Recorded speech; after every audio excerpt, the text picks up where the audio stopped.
Hello everyone again, welcome to my channel. Share your story, Ronnie Harabel. Kamusta po kayo, aking mga kaibigan? And it's great today for we're talking about this itong bagong balita. Hindi naman po tayo reporter, hindi naman po tayo newscaster.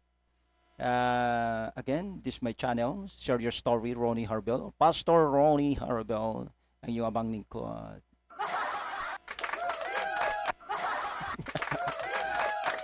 All right. And it's time na naman po. Aling napakagandang pag-uusapan po ang ating tatakil sa araw na ito, sa bagong video. Alam niyo po kasi talagang akala ko is only two cabinet members lang ipa-resign po. Pa-resign ang ating president.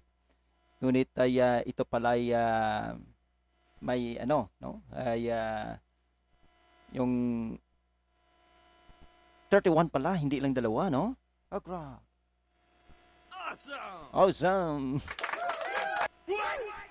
So, 31 na membro ng kabinete ay magre-resign, ay pinagre-resign pala, hindi yung magre-resign, kundi the call of, tinawag itong, pinare-resign sila actually ng ating president. Akala ko nga, sabi ko kanina, ay dalawa lang, no? Ngunit ano pala, ito yung nakaraan na sinabi po ng ating President Bongbong Marcos Jr. Na ay paglilinis ba ito o kaya'y iwas sa kaso na kanilang harapin? Kasi alam nyo, halos kasi natalo po ang kanila pong halos, no, natalo ang kanilang na mga manok na tinatawag dito sa politika. So I don't know what is another plan for this, and maybe siguro na pwede din na nakita ni ating president na malaking pagkamali, kaya po kailangan po niyang alisin ang lahat ng kabinete nito. I don't know. Kasi hindi naman po tayo Diyos eh. No, meron lang po tayong speculation, meron lang po tayong pananaw ng atin na pagbabasa, pero hindi natin mababasa yung kung ano yung nandyan sa loobin ng isang tao. Maliban lang siguro kung mayroon kang discernment spirit o kaya prophet o propeta ng Diyos. Hindi naman tayo propeta eh. Sino bang propeta dito nagpapapropeta? Anyway, kaya nga ito po tatawag po natin na talagang nakakamangha ang nangyayari sa ngayon nangyari. Awesome! So I don't know.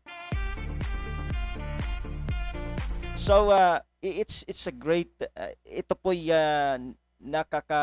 nakaka-shock lang po sa lahat, no, na itong ginawa at biglaan din na itong nangyari kasi maybe this the next plan na pag natalo po ang kanyang mga manok ay siyempre kailangan siguro linis. I don't know po kasi posible din ang sinasabi ng iba na umiiwas na sila sa darating, no. Actually siyempre ang alos pong nanalo kalaban po nila eh. So, alam nyo kasi sa politics, pag naposisyon yan, nasa posisyon na po, ay yan, yung sabi po ni Vice President Sara na bloodbath. So, para iwas sa mga ganitong kaso, ay kailangan po nilang umalis. Hindi po natin alam kung ano pong talaga nangyayari sa kanila dyan. Kasi politics yan eh. Politics kasi iba, yan po ang kanilang mga strategy.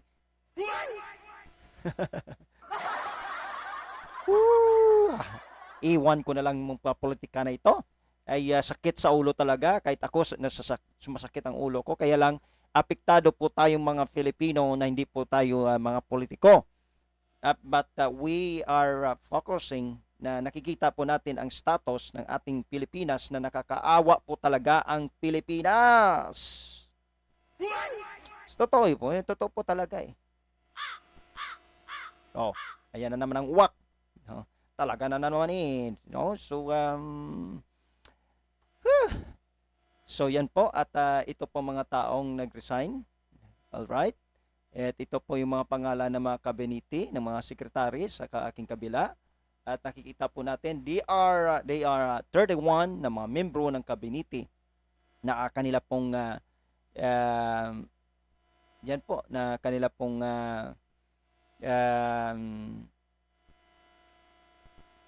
sa pagre-resign po nila. See? At mahirap kasing talagang mga ganitong status sa mga sitwasyon ngayon. So they are 31 cabinet members po, no, na pinagre-resign ngayon ng ating president. Oh no.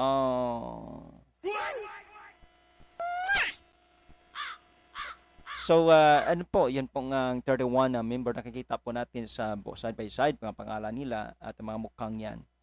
So anyway, tapakinggan po natin ang sinabi po ni Boying, ni DOG Boying Remulla, kung ano pong kanyang parang kita kong mukha niya parang ngiyak eh. No? Tapos yung isa sa DOTR na secretary ay parang sinisisi pa yung taong bayan. No? Sinisisi pa ang taong bayan. So tingnan natin yung kanilang una muna sa DOTR. The president was very clear last Monday that all government officials, top to bottom, need to focus on the people. Kailangan sa tao na tayo nakafocus, tama na ang politika, tama na ang gulo. Kailangan magtrabaho tayo para sa mga kababayan natin. Yun ang sinabi ng ating Pangulo noong Lunes. At itong ginawa ng Pangulo ngayon ay napakalakas at napakatibay na mensahe sa lahat ng mga kawani at opisyal ng gobyerno na kailangan sumunod tayo sa direktiba ng Pangulo. Ang focus natin dapat ay magtrabaho para sa ating mga kababayan. At itong paghihingi ng courtesy resignation ay isang napakalakas na simbolo na the government of President Bongbong Marcos means business. No, hindi po ito pakita lang. No. I think unprecedented ito. I cannot remember, I don't know. I've been in government for more than 2 decades. I cannot remember a time where a directive like this that sweeps across the entire government has ever been done by a sitting president. I think it's really a testament to the president's will, to the president's strength as a leader, and as his people who he has handpicked to help him, we are duty bound to follow that lead. No? And I will submit my courtesy resignation. In fact, I will sign it right after this, and I will send it right after this. Ayun, narinig po natin yan ang sinabi po ng DOTR Secretary. Bahala ka dyan. Anong pinagsasalita mo? Anyway, si Boying naman, pakinggan natin si Boying. Kung ano pong reaction ni Boying dito. Pero sabi niya, we are soldiers. Pero nakita ko yung mukha niya parang, Nga po, nanghingi po si Presidente ng courtesy resignation sa lahat po ng Cabinet Secretary. Ano na po yung naging action niyo po dito? Kausap ko lang at syempre, willing naman tayo eh. We'll comply. Comply tayo. Opo. Sir, medyo sundot ito, but would you know bakit po bigla tayong nagkaroon Meron yan, ng ganito? kasi halfway na eh. We're halfway. There's always a review. That's normal. Normal yan eh. Para may free hand lang. Para iba kasi syempre kanya-kanyang leadership style yan. Opo. Pero sir, may mga lumalabas pong report, sir, na para daw po ito doon sa pagpapalit ng isang specific na person. Ay, wala akong idea. Wala akong idea. Opo.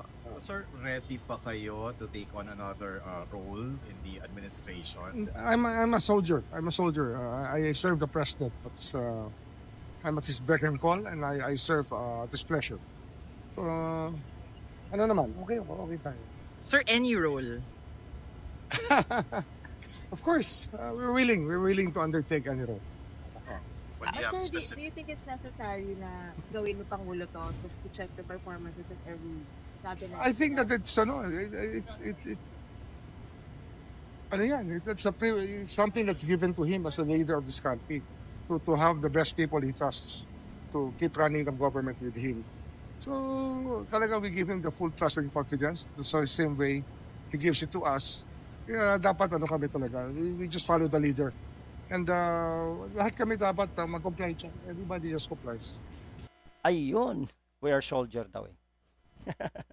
Baka umaasa pa si Boying Rimulya na mapagbibigyan pa ng other posisyon po sa government. Tingnan na natin. Alam nyo kasi wala pa namang mga pangalan, no? Nakikita na kung sino pong ipapalit sa 31 na membro ng kabinete. I don't know, baka reshuffle yan o hindi natin alam. So let's see what happen for the next ang papaupo at pipiliin po ng ating presidente ng Pilipinas. At paglilinis nga ba o baka mayroon pong something wrong? Hindi naman po tayo sabi ko hindi naman po tayo propeta, pero let's see the next. Kasi kung ano po yung laman ng puso, it's out of abundance of the heart, the mouth speaketh. So titingnan natin kung ano po ang effect nito at abangan po natin ang sitwasyon at ating pong tagbigyang diin kung ano pong pangyayari nito. Nako!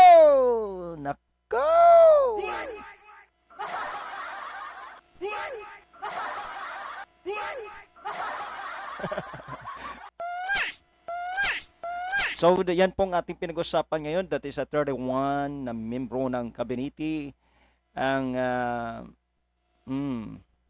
pinagre-resign. Hindi yung silang nag-resign, kundi that is a call of resignation. Akala ko nga, sabi nga ni BBM, that is only dalawa na membro na pinagre-resign. So yan po. At ngayon nakita natin na mayroon pala another hindi lang dalawa pala kundi 31 na membro ng kabinete. I am so shocked for this. Oh no. Nashock din ba kayo? Anyway, thank you po at update po tayo for the next natin kung sino po ang ano nito, no? Ang susunod. Ilalagay diyan sa mga posisyon na yan na mababakantihan at 31 na membro ng kabinete. So let's see what will happen kung ano po ang move ng ating government pagdating dito. It is a big question. Actually, almost naman po talaga mga tao ngayon talagang nagtataka kung bakit, no? At alam nyo kasi hindi po tayo, lalo po hindi po tayo gumagamit ng droga. Ang gumagamit lang po ng droga, yun po ang mga bubo. Kasi po, scientifically, na pag gumagamit ka ng droga, yung utak mo talaga ay nagkakadamage yan, yung mga nerves dyan. Okay? Search po kayo. I-google nyo.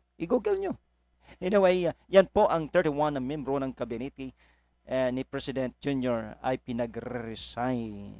So anyway, again, this is Pastor Ronnie Harbel, or share your story, Ronnie Harbel. Kung hindi pa po kayo subscribe po at then click ng notification bell para po lagi kayong matunugan ng ating mga bagong video na pag-update, di ba? So, salamat po sa pag-support nito sa aking channel. So again, see you for the next video.